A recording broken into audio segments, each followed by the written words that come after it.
Howdy, folks. I'm Olgla, the orange opalescent octopus, I'm Amber. and here's some more opalescence. Alright, folks, our first letter on this manic Monday morning is titled, Am I a jerk for calling my ex a horrible mother and cussing her out in front of our children after she punished our daughter by taking away her prosthetic? My ex and I have an 11-year-old daughter and an 8-year-old son, and divorced shortly after our son was born. We're both still single, and I get the kids every other weekend. My daughter, unfortunately, had to have her left arm amputated due to cancer as a toddler, so now she has a prosthetic. Our daughter recently got into trouble at school. She helped several of her friends cheat on what was essentially the elementary school equivalent of final exams. This knocked down their final letter grade, and they got all suspended for 2 days plus 3 days detention. My ex was punishing her and just asked me to follow the basic guidelines if nothing else. No electronics, no hanging out with friends, yada yada yada, which was fine. When I go to pick the kids up on Friday, I notice that my daughter didn't have her prosthetic. While she doesn't always wear it, she always takes it with her when she comes over. That was so odd, so I asked her what was up, and she told me that her mother had taken it away for the week. I was enraged, but I kept it together at first. I went inside and told the mother to give it to her, and she said fine. Probably because I looked like I was about to have a coronary. As I was leaving, I told her that I was going to talk to my lawyer about having custody changed, and she followed me to the car and said that I was trying to spoil the kids, and this is why she's misbehaving. I lost it and I called her a terrible mother, and went into a bit of a frenzy. I cussed her out in front of the kids. I said that if I had my way, that she would never see them again, and said some very other colorful insults. By the time we both left, the kids were crying, and I felt terrible. I don't regret what I said, but maybe it was wrong for the kids to see it. Either way, I decided not to punish my daughter at all for cheating. Detention and not having an arm for 4 days was enough. Alright, folks. What do you think, jerk or not the jerk? Mostly not the jerk. Generally, you don't want to cuss in front of the kids, but also, you do not steal people's body parts. Yeah, I mean, this one's a really complicated one for me because in some respects, how he handled the whole situation wasn't great, but at least the daughter knows that he's going to be in her corner, but also I think that there should have been some kind of conversation aside when the kids weren't around, either through email or something else, to be like, listen, I don't really care for how you're doing this. And instead of just telling her that you're going to go and apply for full custody, just do it, as opposed to threatening her and telling her that you're going to do this. Yeah, well, but definitely do try to change the custody agreement because it is not okay to take someone's body part. No, and I'm not saying that he isn't right or in for wanting to change custody. If she's going to be using the daughter's limb as a means of punishment, I don't think that's appropriate, and that certainly isn't a good way to approach things. So I do think that there needs to be an overall larger conversation, and there needs to be some kind of discussion about how this can't happen again. You can't take your daughter's limb because you want to punish her. Oh, you're spoiling the kids by letting them have all their body parts. What kind of nonsense is that? Yeah. And you don't see her going and severing the son's arm when he misbehaves. Yeah, I mean, certainly, this is a unique situation in the respect that the daughter does have a limb that can be, I mean, she has a prosthetic, right? It can be taken away in that respect, but it shouldn't be, right? It should be definitely something that she is allowed to have access to. I think that it was really cruel to do that. I mean, detachable body parts are still body parts. Yeah. I think that's the important takeaway is you wouldn't go and saw off someone's arm, even though you could replace it with a prosthetic. You wouldn't do that because that's not okay. Yeah. But the fact that, okay, it's not painful to cut it off, it's not, doesn't make it any better. Yeah, I mean, I understand what you're saying. And I mean, I'm not saying that I disagree with the principle. No, I'm not saying you do. I just want to I just cannot believe that someone would think it's okay to take someone's body part. Yeah. But I still think the whole conversation around this shouldn't have happened around the kids. There just needed to be more. You should have just bit your tongue and moved on, and then been like, I'm going to fight for custody. I'm going to make sure that she doesn't have this happen to her again. You can sit down with your daughter and be like, your body part is part of you. It's not appropriate for anyone to take your body part away from you. And then also counseling, right? Because the kid probably is going to need counseling.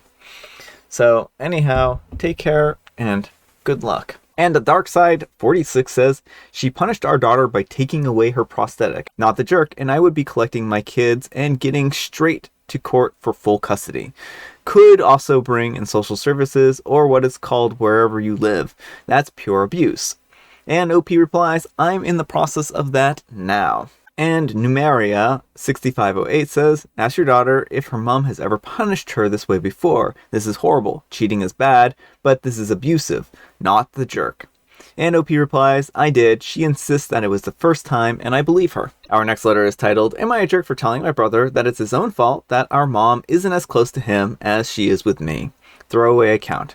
I am a 20-year-old male, and I have an older brother, Tom, a 27-year-old male. When I was 7, I walked in on our dad kissing a woman who wasn't my mom. I was shocked, confused, and I felt sick in the very same moment, and I started to cry. The woman ran away while my dad tried to get me to calm down and convince me that I didn't see what I saw. I was naive, but not dumb. And while I couldn't fully understand what was happening, I knew that my mom, a 51-year-old female, would be upset. My mom was out of town when this happened, and my dad spent the rest of the trip trying to convince me not to say a word. The only reason why I started to go through with it was because Tom came to me and said that it was better to keep quiet to spare our mom's feelings. I didn't say a word when our mom came back, but I had a hard time being around her as well as trying to eat. My mom was worried that I was sick, but my dad just brushed her off. I held in the secret for about 3 days and then had a breakdown at elementary school when my teacher was going over the importance of honesty. My mom came to the school and I am telling her everything in tears. My mom held me and told me that it was okay and that nothing was my fault. My mom confronted my dad, and during the divorce it came out that Tom knew for at least a year but never said anything. Our parents ended up needing to sell the house, and Tom started to lash out at me. And that's when I think something in my mom finally snapped. She didn't fight for custody over Tom the way that she did for me, and ended up with 50-50 with him while primary for me. Over the years, my mom would still talk to Tom and try to put in the effort to have a relationship with him, but it wasn't the same as it was with me. When I asked, she would say that teen boys don't need their moms as much as younger ones do, so I would get most of her attention and care. One day I straight up asked my mom why she interacted with Tom so differently than me now that I was older too, and she confessed that she was hurt at how Tom was willing to not say anything about my dad's affair, but also cover up for him once before too. My mom admitted that while she still loves Tom, she didn't have it in her heart to fully trust him again, and she preferred to keep her distance in case he ever disappointed her again. I can admit that it was sad to hear, but I could understand it. Recently, Tom has been going on rants about how my mom played favorites, and I told him that it was his own fault for being more loyal to our cheating dad than to our mom, who was wronged. Tom has gone very low contact with me since, and my dad called me a jerk, but his opinion on this means nothing to me, so am I the jerk? Alright folks, what do you think, jerk or not the jerk? Not the jerk. Now, I think in this situation, there's a lot of things going on here. I don't think OP has done anything wrong in any step of the way. Yeah, OP is not the jerk. I think OP is cleared for stuff, though I do think he's a little misguided on some parts here. I also don't fault the mom, because that's such a tough situation. How are you going to trust someone who has not only who has actively known that the dad's having an affair? Because he would have been 13 when it first started, 14 by the time it came out. He was old enough to understand what was going on. Mm-hmm. And I understand, parental pressure is a tough thing. And so I think the dad here is the biggest jerk of all of them for trying to get the kids to cover things up.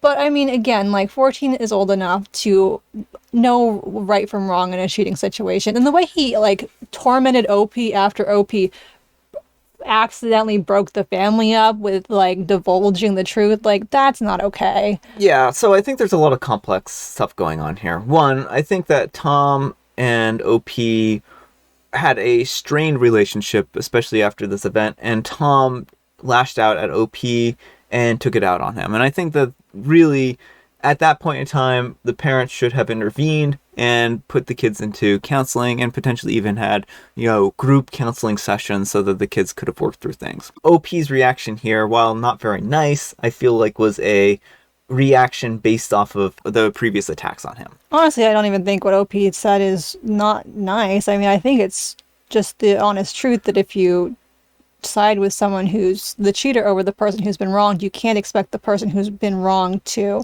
support you. And I'm gonna kind of segue a little bit more here and into the point where I'm going.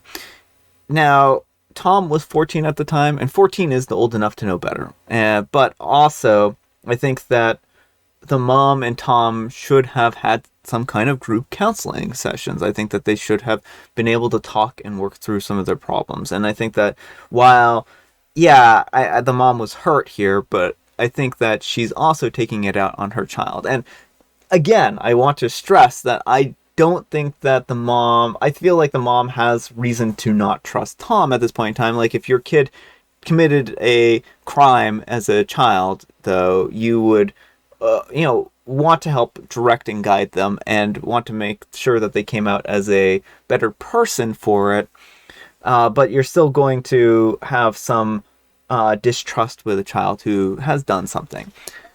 I'm going to say that it also doesn't sound like Tom has shown any remorse. And I think that's the biggest thing is, like, if the dad manipulated him and, when everything came out, he broke down and is like, I'm so sorry, dad was threatening to do X, Y, Z. Like, maybe that would be a different situation. But I feel like he has shown no remorse. He just wants the mom to... It sounds like he doesn't really value the mom. And so I understand why she wouldn't trust him if he is so unconcerned about her feelings. Yeah. And I mean, I think that's a really fair point. And I also... the thing is, like, kids, it's hard. Being a parent's hard, and it's not going to be a situation where sometimes there just isn't a good solution here. And I mean, I certainly feel like there's a little bit of blame here and there to put on people, but I can also understand why Tom's hurt. I can understand why OP's mom is hurt. This is just a hurtful situation. I will say to Tom's credit, is not really the word I'm looking for. He seemed concerned about their mother's feelings. He said that you shouldn't tell her because it'll hurt her. And so hopefully he was sincere in that he didn't want to see his mother hurt. And then this whole situation, when it fell apart, he just became a very angry, rebellious kid, it sounds like. And I don't know. It's difficult. It really is. These kinds of situations are never good. The real villain of this whole situation is the dad. We can all pin blame on him. He's bad. Don't cheat on your spouse. Yes, and especially do not involve your kids in it. Like, I mean, don't cheat, period. Like, that's a great rule, but do not, under any circumstances, involve your kids in it, because then situations like this will happen. Yeah, well, and the dad, he burdened Tom with this, right? This was a burden that was placed on Tom, and his dad may have been like, listen, son, if you tell about this, it's going to break up the family. Your mom's going to cry. She's going to blah, blah, blah, blah. And, like, certainly that's a lot to put on a kid, right? And so I feel bad for Tom in that respect. But also, he did make his own choices and decisions at a certain point, too. And like I said, this is a messy situation, and I'm sure there's going to be a lot of gradations here on people's responses. So let me know what you folks think. Anyhow, take care and good luck. All right, folks, our next letter, which was submitted to my inbox by someone who was looking for some advice, is titled, Am I the Jerk for Kicking Out My Friend at 1 a.m. at Night? Firstly, back then I was an undergrad and I was living by myself and had to pay for my bills. I did online jobs to keep up and most went on till late. Also, I had a part-time job and I went to it thrice a week. My room was a small studio with a cooking place and a small bed. It was really uncomfortable to share. On this day, my guy friend, let's call him Eddie, asked me to host him for the night as he had no place to crash. I told him that I would, but that I was working that night and had to work in the morning, thus he had to be considerate. He arrives at 7:40. Mind you, he is very drunk. I just felt upset because you know how drunk people are. They're annoying. I let him in my house, and he was so distracting. I was working, and he would keep talking, telling me to calm down, and saying that I should have fun. I finished my job at 10 to find him passed out on my bed horizontally. He had left no space in my bed. I was literally forced to sleep on the floor beside him. I tried to wake him up, but he was passed out drunk. I was stressed and I started to cry because I felt kind of hopeless. But an hour later, I decided to wake him up and ask him to sleep on the carpet if he was going to sleep like that horizontally. This guy has the guts to wake up angry in my house, and he was shouting at night, saying if you didn't want me to stay, why invite me? Also, he said that the big bed was big enough that we could both share. I got angry and I asked him to either sleep on the carpet or leave. He said that he would leave. He was guilt-tripping me on the way out, saying that I am not a good friend and I'm sending him out into the night in a dangerous neighborhood. Mind you, all of this time he was shouting. Finally, he leaves and sends me a text saying that I am not a good friend, and if he got robbed, it was my fault. Am I the jerk? Alright, folks, what do you think? Jerk or not the jerk? Not the jerk. I mean, it sounds like, first of all, like he invited himself over. You didn't invite him over. And you gave him specific guidelines to abide by to stay in your house, and he didn't adhere to any of them. Yeah. So I think it's fair enough to kick someone out when they are disrespecting the boundaries you set out for using your home. Yeah, I think that OP made it very clear that they expected him to be on good behavior, saying, listen, I'm working, please respect that. And OP was generous enough to open up her home to him, and he really took advantage of that situation. I feel really bad for poor OP here because it sounds like that they were very kind to this individual and they were repaid with some pretty obnoxious behavior. Like, who goes over to someone's house smashed expecting a place to stay, right? And OP made a very reasonable request and said, hey, can you please sleep on the floor if you're going to try taking up the whole bed? And he took that as a, I'm not welcome here, I'm going to leave type of thing. He left on his own volition. OP didn't kick him out. He left. He chose to leave because OP refused to have their boundaries stomped all over at a certain point. So OP, I don't think you're in the wrong here because he did all the kicking out himself. And thank goodness. Anyhow, take care and good luck. All right, folks, it is tea time. Grab your beverages of choice. I have some tea right here, and Amber, she's got an alleged joke. What is often on the ground getting stepped on by others, but you don't have to wash it because it never gets dirty. In fact, you couldn't wash it even if you tried. What's on the ground and a lot of people walk on and it never gets dirty and you couldn't wash it even if you tried. Well, I would say there are a lot of things that fall into that category. Primarily moon rocks. Now, stay with me here for a second. You might say, Brian, either one, the moon doesn't exist. That's just an illusion painted onto the firmament. Or two, you might be like, Brian, the moon is made of cheese, so there aren't really any rocks there. And I'm not saying any of those. and I would say, in both cases, you're partially right. No, what I would say is that you're wrong, because if you brought moon rocks down to the earth and you walk on them with muddy feet, you're gonna leave dirt behind on them. No, they're it's impossible. Stop it with the conspiracy theories. This is supposed to be an educational show. The moon is real. The moon landing is not a hoax. Do not listen to Brian. He is a bad influence. I didn't say the moon landing was a hoax. I just said the moon doesn't exist for it to be landed on. I'm just kidding, folks. I'm just kidding. It's reflections and puddles. It's water. I'm taking away your degrees. If you walk... You're answering now. I thought you were saying the moon was just like a reflection of water. No. I'm saying if you walk in a reflection, then it's not going to get dirty, and it's not going to, it's not something you could clean even if you wanted to, right? I mean, I'll buy that one. And water, I mean, if you step in a puddle of water, then it's not going to get dirty, any more dirty than it is, right? I mean, we all walk through puddles with very clean feet, and it's not going to get any more dirty because it's outside rainwater and it's already dirty, so don't drink that puddle. I will buy reflection. The answer was a shadow, but... A shadow? You know what? I'll buy it.